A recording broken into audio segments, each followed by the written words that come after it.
दोस्तों, आए दिन इंटरनेट पर कुछ ना कुछ चर्चा का विषय मिलता रहता है। ऐसे ही एक चर्चा का विषय है जिसमें बागेश्वर बाबा श्री हनुमंत कथा के लिए मध्य प्रदेश के एक जिले मंदसौर के खिजड़ी गांव में गए थे। लेकिन वहां पहुंचकर फिर जो हुआ उसे सुनकर आप या मैं क्या, शायद बाबा जी भी एक बार के लिए दंग रह गए होंगे। जी हाँ दोस्तों, वहां का नजारा ही कुछ ऐसा था। दरअसल बाबा जी का दरबार लगने से पहले वहां पर जमकर भीड़ इकट्ठा हो गई, जिसमें क्या बच्चे, क्या बूढ़े और क्या औरत, क्या मर्द, सब वहां पर मौजूद थे। हैरानी वाली बात तो ये होगी कि अगर मैं कहूं कि क्या हिंदू और क्या मुस्लिम दोनों पक्ष वहां मौजूद थे बाबा जी के स्वागत के लिए। इसे सुनकर आपको बड़ा ताज्जुब हो रहा होगा। दरअसल जैसे ही बाबा जी वहां पर पहुंचे तो लोगों ने जमकर उन पर फूलों की बरसात की, जिसमें हिंदू लोग तो थे ही, लेकिन उनसे भी आगे थे मुस्लिम समाज के लोग, जो बाबा जी के स्वागत के लिए बड़ी देर से उनकी प्रतीक्षा कर रहे थे। लेकिन जैसे ही बाबा जी खिजड़ी गांव पधारे तो उन लोगों ने उनका स्वागत करते हुए जमकर बागेश्वर बाबा जी पर फूलों की बरसात की और जोर जोर से जय श्री राम और बागेश्वर बाबा जी के जयकारे लगाए, जिससे सारा आसमान गूंज उठा। बाबा जी के प्रति मुसलमानों की इतनी श्रद्धा देखकर ये किसी चमत्कार से कम नहीं। ये सब नजारा देखकर आप भी एक बार के लिए मोहित हो जाएंगे।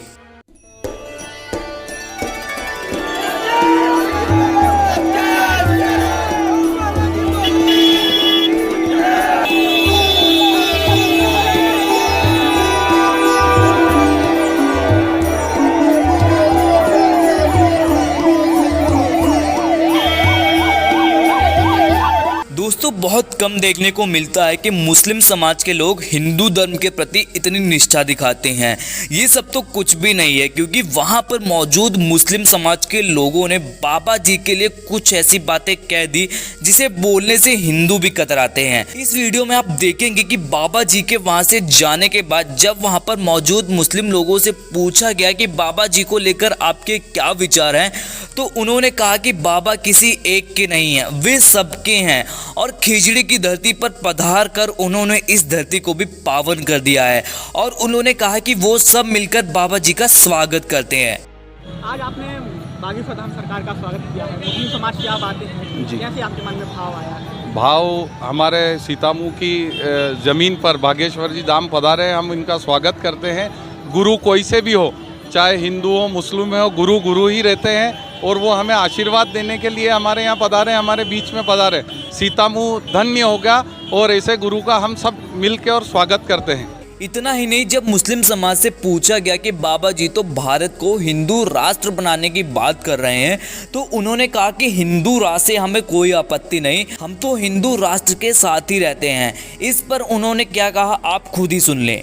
महाराज जी, हिंदू राष्ट्र की बात करते हैं कि भारत हिंदू राष्ट्र होना चाहिए, आप मुस्लिम समाज कहते हैं, आपकी क्या राय हिंदू राष्ट्र को? हिंदू राष्ट्र में हम रहते हैं, हिंदू राष्ट्र हो तो हमें कोई दिक्कत ही नहीं। हम सब इस राष्ट्र का, भारत सरकार का, पूरे समाज का स्वागत करते हैं और गुरुओं के आशीर्वाद के साथ रहना चाहते हैं, अमन चैन के साथ रहना चाहते हैं। महाराज जी के बारे में क्या कहेंगे, बागेश्वर धाम सरकार के बारे में? बागेश्वर धाम सरकार के बारे में हम देखते रहते हैं। महाराज जी जो पधारे हैं, अभूतपूर्व चमत्कार है उनके पास, और हमेशा जिसको भी आशीर्वाद देते हैं उसका पूरा कायाकल्प हो जाता। मुस्लिम शासकों के आने से पहले भारत विदेशी प्रभावों से मुक्त एक हिंदू राष्ट्र था। 8वीं सदी के शुरू में एक युवा मुसलमान सिपह सलासार मोहम्मद बिन कासिम ने भारी लड़ाई के बाद सिंध पर कब्जा जमाया था।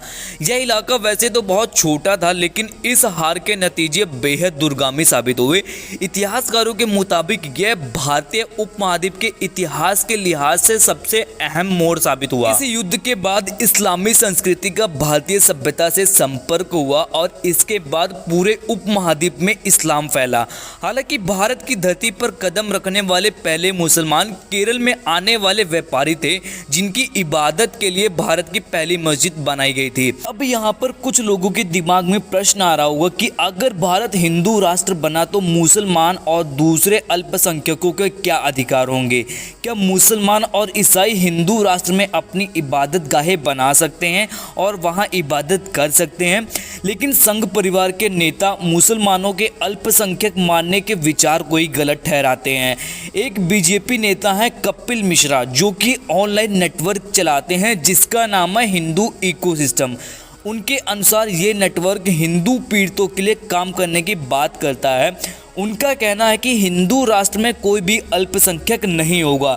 हिंदुओं के बाद मुस्लिम दूसरे बहुसंख्यक होंगे। वे मुसलमानों को भरोसा दिलाना चाहते हैं कि वो एक हिंदू बहुसंख्यक शासन के तहत सुरक्षित रहेंगे और उन्हें अपने धर्म का पालन करने की अनुमति होगी।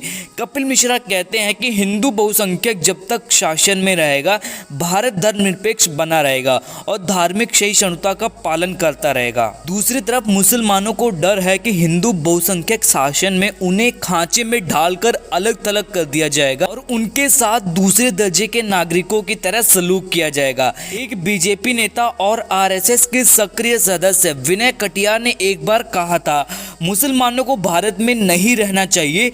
धर्म के आधार पर उन्होंने देश का विभाजन किया था, तो वे यहाँ पर क्यों हैं? उन्हें उनका हिस्सा दिया जा चुका है। वे बांग्लादेश चले जाएं या पाकिस्तान, उन्हें भारत में रहने का कोई हक नहीं। आखिर कब बनेगा भारत एक हिंदू राष्ट्र? बीजेपी के कपिल मिश्रा का दावा है कि उत्तर प्रदेश एक आदर्श राज्य बन ही चुका है।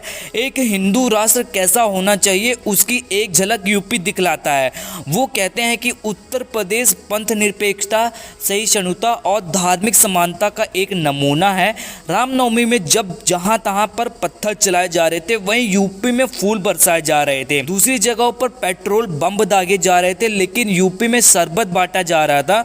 यूपी में सभी समुदायों ने स्वेच्छा से लाउडस्पीकर निकाल दिए थे। समस्त समाज कानून का पालन करता है। उत्तर प्रदेश पूरे देश में शासन का एक चमकता उदाहरण है। वाकई वैसे देखा जाए तो ये एक गौरव की बात है हम उत्तर प्रदेश के नागरिकों के लिए। लेकिन भारत को हिंदू राष्ट्र बनने के लिए पहले बहुत सारा काम करना होगा, जैसे हिंदुओं में एकता का आना और जातीय व्यवस्था का अंत करना, मुसलमान जैसे समुदायों के अल्पसंख्यक होने के दर्जे का खात्मा, कश्मीर और पूर्वोत्तर राज्यों में अलगाववादी आंदोलनों का अंत, मुस्लिम तुष्टीकरण का अंत। इस गलत अवधारणा को हटाना कि हिंदुत्व और हिंदू दोनों विपरीत विचार हैं।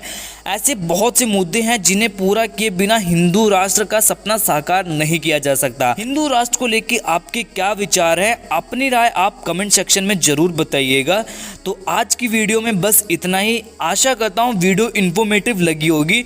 मैं मिलता हूँ आपसे नेक्स्ट वीडियो में। तब तक के लिए take care and bye bye.